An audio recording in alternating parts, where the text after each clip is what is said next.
Yes, I have a question that is bothering me Okay. because I'm writing about it. I'm revising an article that's submitted. The question is, why are architecture studios so ugly? It's a That question is a that good question. nobody seems to raise. I have been visiting architecture schools, lecturing in architecture schools all around the world. So it's not just the United States, all around the world. As soon as I go to an architecture department, it is just ugly. The interior is ugly. I go to a studio, everything is ugly.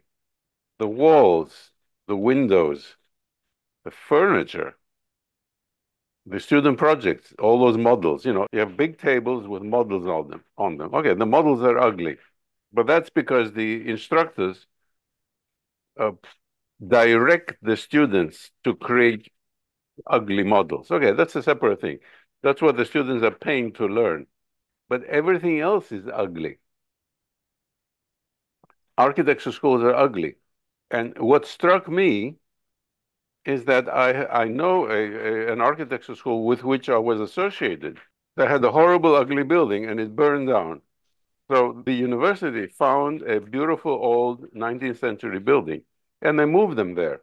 As soon as they moved them there, the architecture school proceeded to gut everything on the inside. They couldn't touch the outside, but they gutted everything on the inside and made it horribly disgusting minimalist Bauhaus.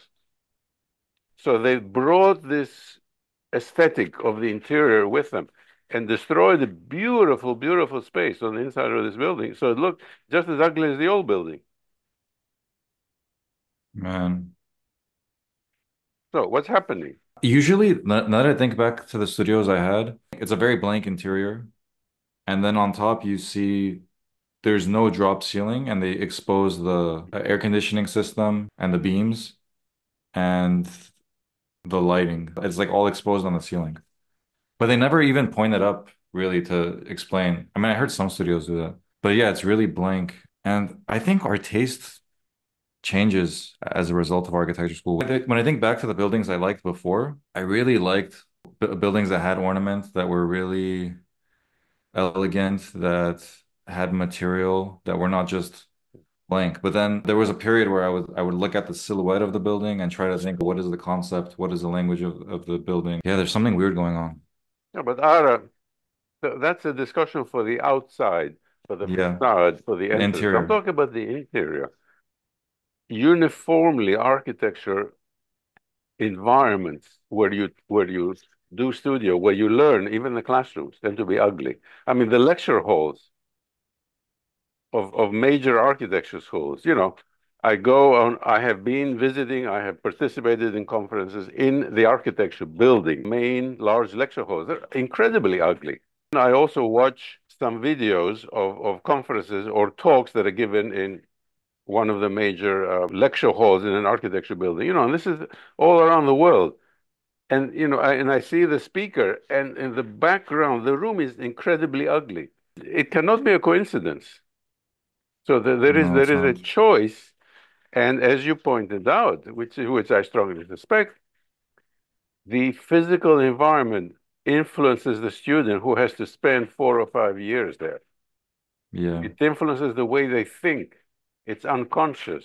It could influence them as much as the lectures that they follow. Yeah, the space can have a negative impact. But if the group of students that are there for the 5 years, or if they're doing the 3 year masters or whatever, you create such a loving environment with each other where you're all trying to go through this program together. And that actually becomes a pleasant experience, but it's because of the people. You're in studio, you're kind of critiquing each other's projects while you're there. And you're in this building that might have a negative impact on you otherwise. As a group, you're going through this thing together and you're having the human experience, which Yes, can but that overcome a negative environment. If you have a strong human connection, it can overcome a negative physical environment. okay, Ara, what you just pointed out correctly is even more frightening because the human bonds that form among the students mask the negative influence of the environment. That Yes. environment is seeping into your brain and determining unconsciously how you're going to design. And you don't realize that because it's influencing the way your model looks. Because you want your model, if your model is ornamented and has curves and has details, it does not match the room of the studio because the room of the studio is Bauhaus minimalist. And unconsciously, there's a cognitive dissonance. So you will make your model match the interior of the architecture's hall, which is predetermined. So you think you're being creative by making a model in your studio. You're not. You're being influenced by the physical environment, and nobody points that out. I remember No. when we would see the projects when we would go through history. So we went through Gothic, Renaissance, whatever. We came to, I remember when I saw Mies van der Rohe's work, it was so striking for some reason. I don't know why. Like Bauhaus, I didn't think it was beautiful. But when I saw Mies van der Rohe's, like kind of shiny steel, the glass, and the interior of the Barcelona pavilion. The interior of the Barcelona pavilion was pretty amazing just because of how insanely minimal it was. Like the roof was just, but I mean, yeah, I mean, maybe it's not human, It's not human. I have but it's been to the striking. Barcelona pavilion. It's a piece of crap. And moreover, there is no interior. It is just some walls, open walls with a roof. There's no interior. Okay, so the gift shop that has to be locked up because it has all the books and all the gifts. It's a separate building on the side. The actual pavilion that you see is open. Okay, it's not a closed structure. They cannot lock it. Yeah. Anyway, that's a separate matter No, yeah. from the studio. But Mies, he might have designed buildings that are not adapted to human emotions. But in the Barcelona pavilion, he played a fantastic trick because he has this gorgeous cut travertine marble, limestone. So you go there, and the building doesn't make sense because it's not closed. But you look at this huge piece of travertine, and it's beautiful because it's a natural stone. And it's so huge, it was one of the biggest pieces of travertine used up to that point. So you focus on that and you ignore everything else. I heard a rumor about Mies van der Rohe. He had designed all these minimalist spaces, but he lived in an apartment that had an interior that was incredibly ornamented. He Yeah, had all kinds of classical ornaments in his apartment, but he wouldn't design that way. I heard the rumor. I cannot verify it, Yeah, I can't do that. but I heard that rumor. Have you been to Pasadena, California? Yeah. I was there last night with a friend of mine. We had some food and we were looking at the buildings. As a friend I went to architecture school with, and we were talking about how great the city is. This place was like, oh, we're about to close, so we could only give you the food to go. And we came out and there was an office building across the street with a courtyard in the center with benches and plants. And there was a brick building with patterns on the floor. And we sat there and ate, and it was just beautiful. So some cities are getting it right, it seems. But Listen, Ara, I'm surprised you're a Californian and you don't know the history of the courtyard style in Los Angeles. The courtyard style is the old Spanish house, which goes back to the Roman house, which goes back to the ancient Greek house. Courtyard in appropriate climate, Mediterranean, southern Mediterranean, perfectly fits in California. So the Spanish brought yeah, it over. And those who could afford to build a house up until the 1940s and 1950s built a courtyard house. And you still have some of them existing. So, and my friend Stefanos Polyzoidis, knows about this. And I think, he builds new courtyard houses and, office complexes. And they do a wonderful job of giving you that feeling of enclosed space that you can actually use the courtyard, and it's energy efficient because the courtyard has a nice climate all the time. And yeah. Gita, it's the opposite, of the glass box that everyone is yeah. building nowadays. Gita would always talk about having a semi-enclosed exterior, which would be comforting to the human, and it's really true. The Well, courtyard does that's a a good job. courtyard house, and it works Yeah. beautifully in the right climate. Southern Mediterranean, California climate works beautifully. Even here in Texas. I wonder if I can find this part of Pasadena on Google Maps and Street View. But that's a really good question. Why are architecture studios so ugly? That's And it's mind-blowing. look, it seems to be on purpose. It's not that somebody said you have to do this. The culture of architecture education for the last several decades has picked this up and is applying it. And nobody's questioning it. They're going along. And the students are going along. But it has very, very serious consequences on the creativity of the students and their formation. You know, they come out after several years and their brain is formed to prefer and to produce certain aesthetic styles. And they think they're being creative. No, they have been conditioned into a narrow aesthetic. Yeah, when I think about SciArc over here, the building is one long factory Yeah, I've seen with photos, such a of course. blank interior. Of course, I don't like it, but that's not surprising. Oh, I think I found it. Okay, street view. So we parked here, walked along this pretty nice facade, Yes. and entered the space. Oh, it wasn't under construction like this. Entered the space through here, Yeah. and there was a really nice hotel lobby with a bar and a restaurant, and the ceiling had a waffle slab. It was a really nice ceiling with, Great. and then oh, there were columns inside, and there was built-in furniture around the columns, which was a bit awkward because it was facing outward, but then there was other furniture across from it. It was just really beautiful. And then we came out and walked down the block.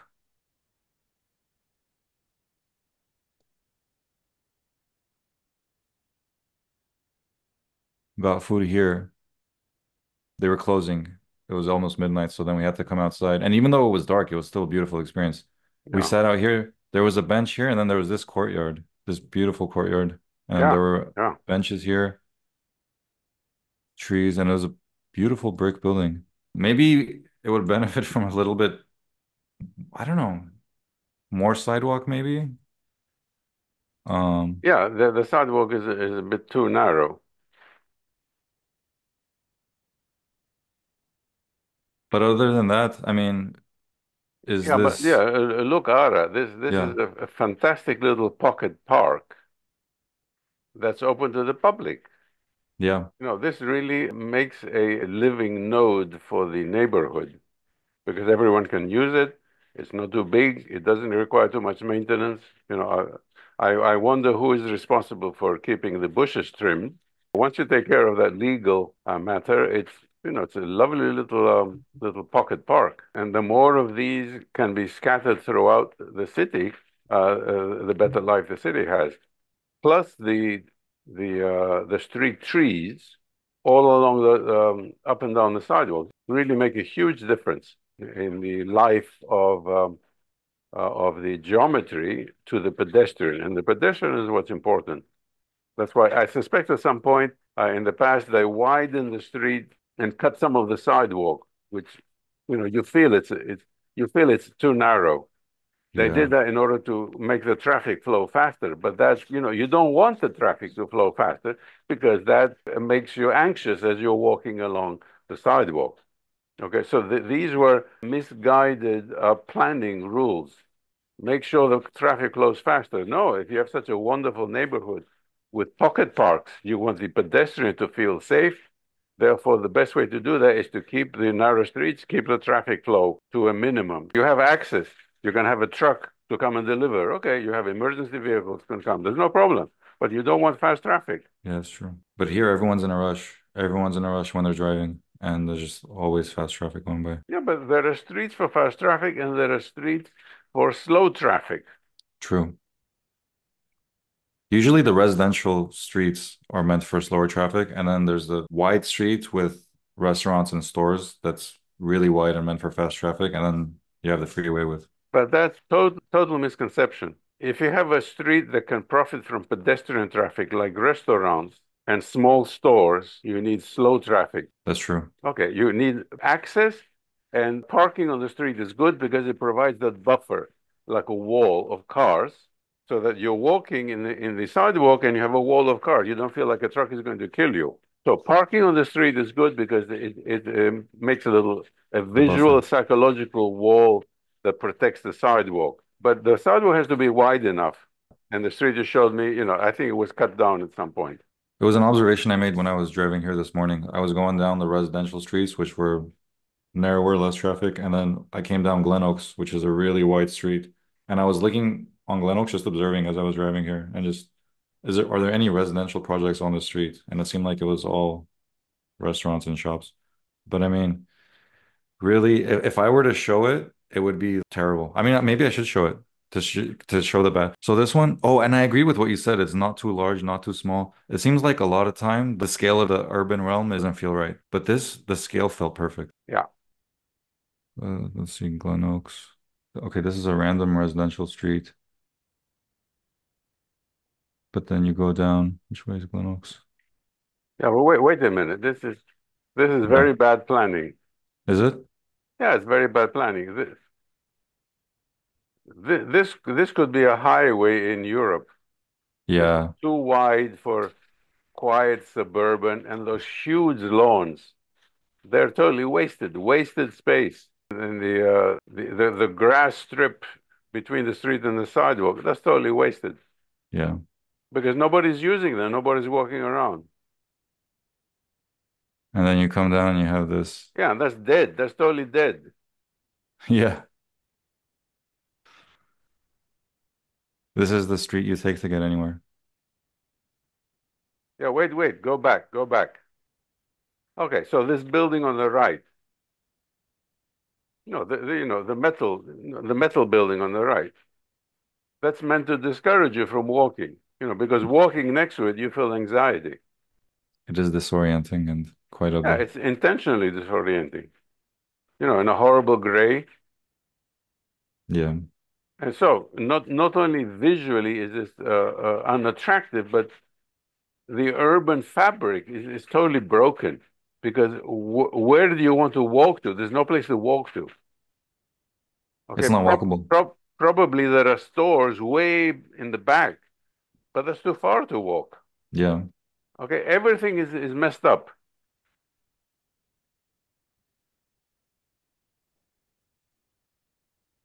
These are huge dimensions. So this is a car-only city, this part of the city. It pretends to have pedestrian entrances, but that's just total pretension because no pedestrian can walk along here. Now, wait a minute, stop here. There is some structure here. Okay, this is not pretty, but there is some structure. There's articulation, and there is something. Patches of green, some trees. Something is happening here. It's not pretty, but something is happening. So a pedestrian feels the affordances that a human body can fit here, and you have even a little bench or a bicycle stand and some bushes. Okay, so contrast this, which I'm not saying this is a great architecture, but contrast this with that gray metal building we saw, which is totally alienating. If the entire street has this sort of feeling, then it's worth walking along. Nearby, there's a building by Frank Lloyd Wright's son or grandson in Glendale that's really nice. It's an office building. And I wish I could find that one. Thatcher building. And then there's a few blocks away, there's this, which is really out of scale. Yeah, this is not a city. This is just a destroyed space. Isolated big buildings that you only get to park, do something, and then leave with your car. Yeah. So this is not a city because the true city has connectivity on different scales. You have to have pedestrian connectivity, you have to have connectivity by car, slow car, room for public transport if you can afford public transport, and then delivery with trucks. This building, I find this building quite interesting. And why? Um, the geometry that overlaps the triangles and the articulation up here with the copper. And up here, I think this is interesting. And the green wall, I Well, think it's a nice look, Ara, building. Yeah. Yeah. I don't agree with you. It's odd. Hmm. Those horizontal windows are placed too close to the edges on the second story. It seems like it's a face that's distorted. You look at it and it's distorted. It's not, it doesn't have mathematical coherence. The entrance could have been much nicer to articulate the entrance. The entrance is just brutally cut off. Look at the top. The entrance door should be bigger than the height of the garage entrance. Yeah, make a nice big entrance, bigger than that line. But instead, the architect privileged that line and just cuts off the Yeah. entrance. But I mean, this is part of the opening, really. It looks like it's closed, but it's these are open in between these grills. Yeah, but There's a lot of I don't airflow. share your enthusiasm. I think Hmm. that certain formal design force the architect to do things that make it look odd. The architect does not invite the pedestrian to approach and enter. And that strange thing on top, okay, it's a trick.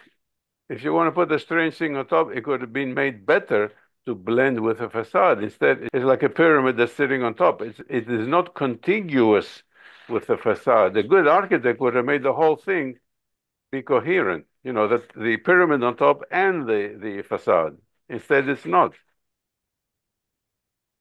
You don't think it's somewhat coherent with this entry? No, no, I think it's totally incoherent because the idea of the pyramid on top, let's accept that, and it has a nice little ornament right on top, should draw the eye to go from the very top right down to the pavement. And it doesn't. It's discontinuous. Hmm.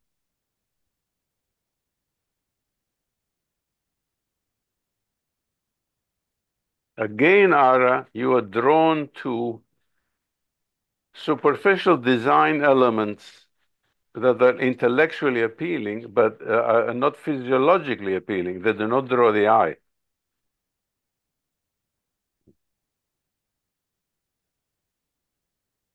Yeah, it's true. I had to drive by this. I drove by this one almost every day, and maybe about a year into it, I was like, "What is this building?" And I looked it up, and it was designed by a descendant of Frank Lloyd Wright.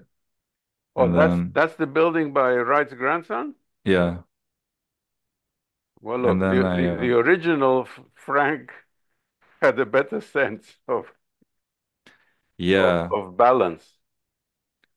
well, yeah, Frank Lloyd Wright's houses are amazing.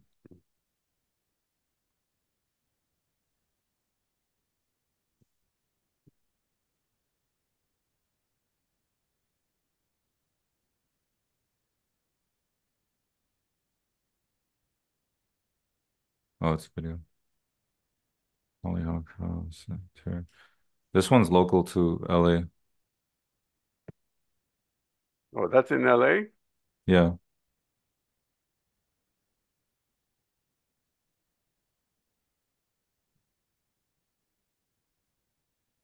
the Hollyhock House. And then there's also the Ennis house, which is similar to this one. It's a bit crazier though.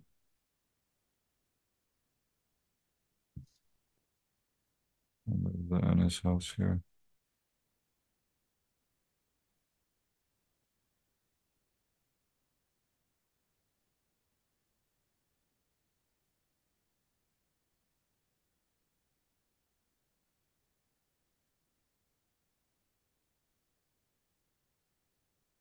Okay, can you zoom in on the Ennis house?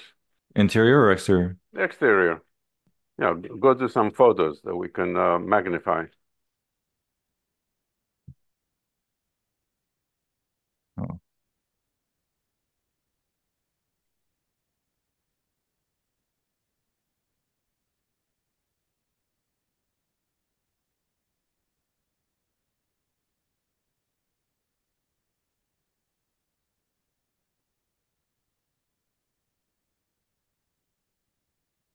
Oh, I freaking read it.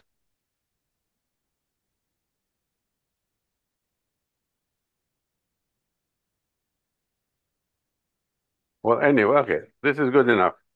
I want to point out that Wright was able. This is concrete exterior, right? Yeah, the concrete blocks Yeah. Okay. So assembled. with concrete, he was able to do something beautiful and interesting. Look at all that ornament. And this Yeah. is cheap ornament because this is mold of concrete. It's interesting. Okay, it's a bit weird, but it's interesting. It's attractive. It draws the eye. You explore it. He showed it can be done. And it's not something that's, stone carved by hand. Wright was an industrial architect. Look how nicely this works with industrial methods, with concrete. Usually concrete is the world's ugliest material. Here it's interesting. You explore. It delights the eye. Concrete blocks on the inside usually are horrible. But look, this is interesting. You sit down and you look at this and you say, oh, there is life here. This is a lesson that Wright gave us, and every American architect ever since has praised Wright, but they don't learn from him. Yeah, This is you're a right. fantastic lesson to everybody that everyone ignores. Instead, they go to the Bauhaus and do Mies. The articulation is at a very small scale. He brings it down to the very small scale, whereas with most architects, a lot of this would be blank. Like you said, But you don't like Tadawando's concrete, and I had been a fan of it before, but now that I think about it, I mean, I still think sometimes it's interesting, but the scale of the articulation is way larger. It doesn't have articulation at the small scale like this.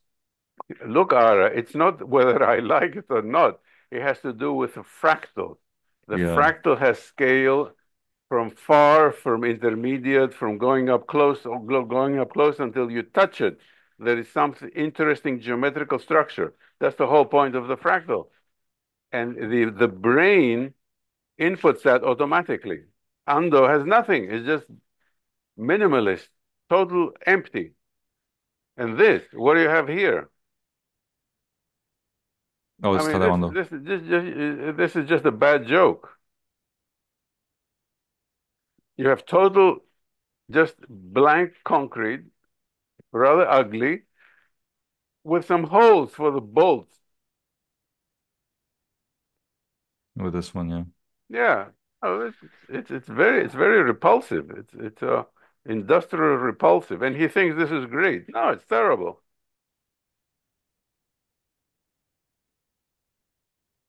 The Church of Light is interesting as an occasional, if you're here once a week, I don't I know. find it ugly and depressing.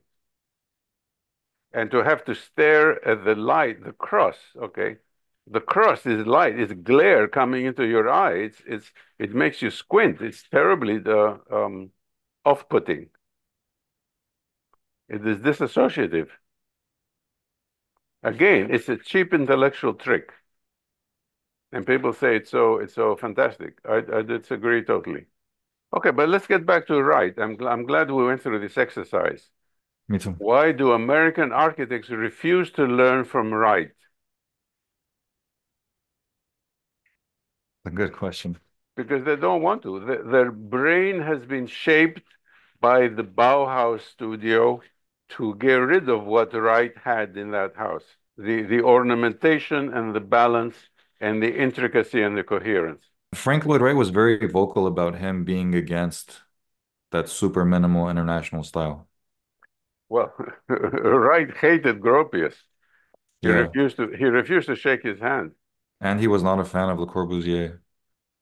I don't know what his relationship with Le Corbusier was, or if he even met Le Corbusier. I know they had a lot of disdain toward each other and negative comments about each other. I didn't know about Gropius and Frank Lloyd Wright, but I knew Frank Lloyd Wright and Corbusier had a lot of negative words towards each other. I'm not surprised because Wright was a genuine architect. Yeah. Okay, one or two bad buildings, but he was a genuine genius architect. You're not a fan of the Guggenheim in New York. No, that's his bad building. It's just, a monster, like a twisted beer can sitting in the middle of New York. It doesn't blend. It doesn't draw the eye. Yeah, in fact, Nir Buras and I did eye tracking studies of the Guggenheim. When you have the eye tracking study, and the eye goes to the stoplight, it goes to the cars, it goes to the adjoining buildings, it refuses to go to the Guggenheim. It's because there's nothing there. You So mentioned Neil Boris last time. As an architect conscious of the human experience, I was trying to look him up. I couldn't. Maybe I couldn't didn't spell his name properly. okay, Buras. First name is Nir. He's the president of the Classic Planning Institute.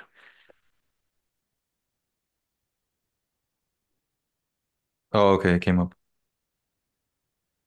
So anyone listening to this video, if you want a classical architect to do a major project, call Nir. He does fantastic work. Urban scale down to architectural scale.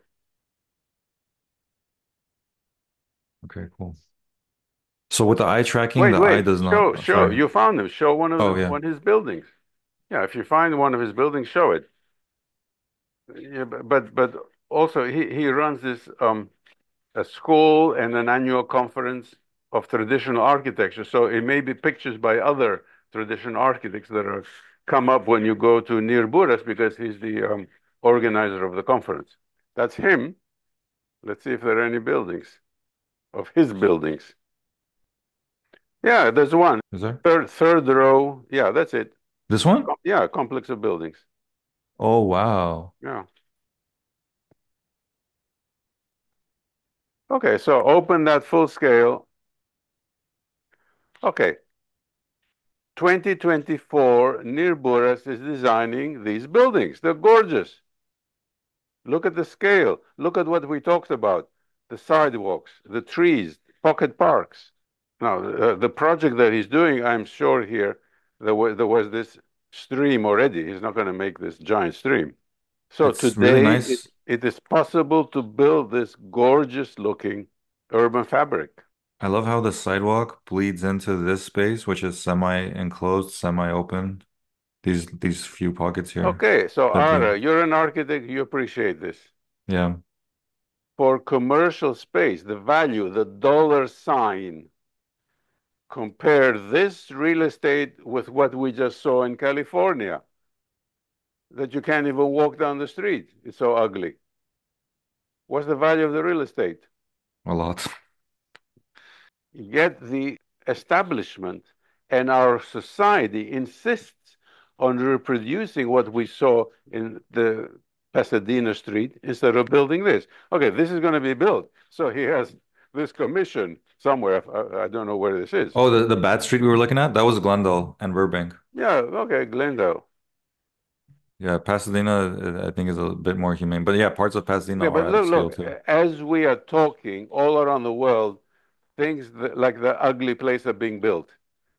Yeah, Here, you have one or two or three projects that are beautiful like this, but the client can demand something like this, that's but they true. don't because they're ignorant. They don't know. If this were given to one of the most famous architects like Rem Koolhaas, it probably wouldn't have articulation at this smaller scale. And these pockets in this way, it would probably be much more minimal and a large formal gesture Ara, for the silhouette. are you trying to bait me into an argument? Wait, why? The I thought you would agree with, I don't know why. Well, look. A star architect who is trained to make an inhuman building and doesn't know about the fractal property of urban space and the paths, the pedestrian paths, is incapable of designing something like this. They just Yeah, don't know. And even if they were interested, they don't have the knowledge. I mean, to do something like this requires the knowledge that we have developed over years, over decades. true. So And I think you ask a star architect to do something like this. They don't know how to do it, and they're not interested in doing it.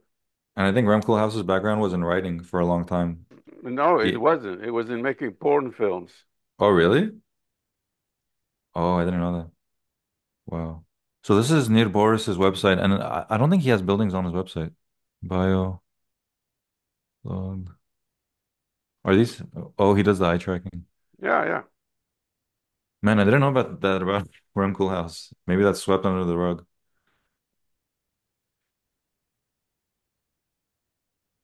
So Nir Boris does large scale projects. Yeah. Okay. Yeah, but look, every traditional architect, you give him or her a project, they will do the project. You give them Yeah. a small project, if it's worthwhile, they'll do it. You give them a large project, they'll do it. Some are specialized, but most are fairly general. Some are specialized to do, say, just commercial projects or houses, private houses.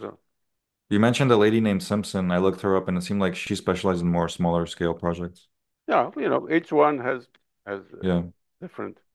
So when you and I met, you seemed surprised at the large number of traditional practicing architects today that you've never heard of. Yeah. There are all over the world. They're working, they're making beautiful buildings, but you never see those buildings in the architectural press. You never even see them in the ordinary press, the mass media. They just don't exist for our culture. The architecture world has become obsessed with a few particular aesthetics, with like maybe two or three different types of aesthetic. Yeah. And even though we say a lot of the times that we don't care about the aesthetic, it's all about the, we say we're not interested in aesthetics. It's just something we put out there. But then you look at the buildings we're actually interested in, and they all have a similar aesthetic. Yes. Man, I'm surprised that you're not a fan of any of Peter Zumthor's buildings because some of them do feel human.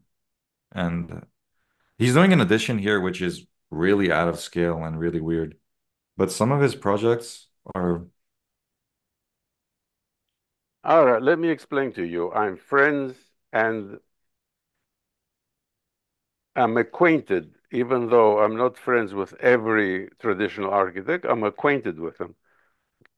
It's gorgeous work. So why should I be attracted to a famous mainstream architect who may have one or two nice points, but whose buildings do not compare in any way with what my friends do? Why should I waste my time? So every now and then you bring me a name of a famous mainstream architect and you ask me if I like them. Well, most of the time I think they're horrible. Some of the time, maybe one or two good points, but compared to what my friends do, it's dull and uninteresting. So there's no reason for me to like them.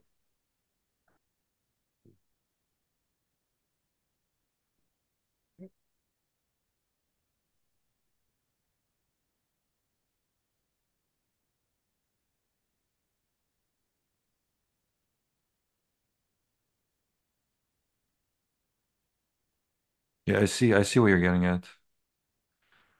Um, have you heard of Olson Kundig? No, I could already. This,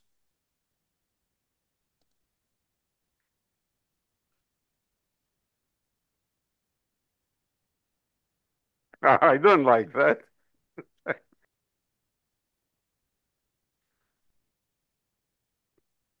I have certain mathematical criteria. Those buildings do not satisfy the mathematical criteria.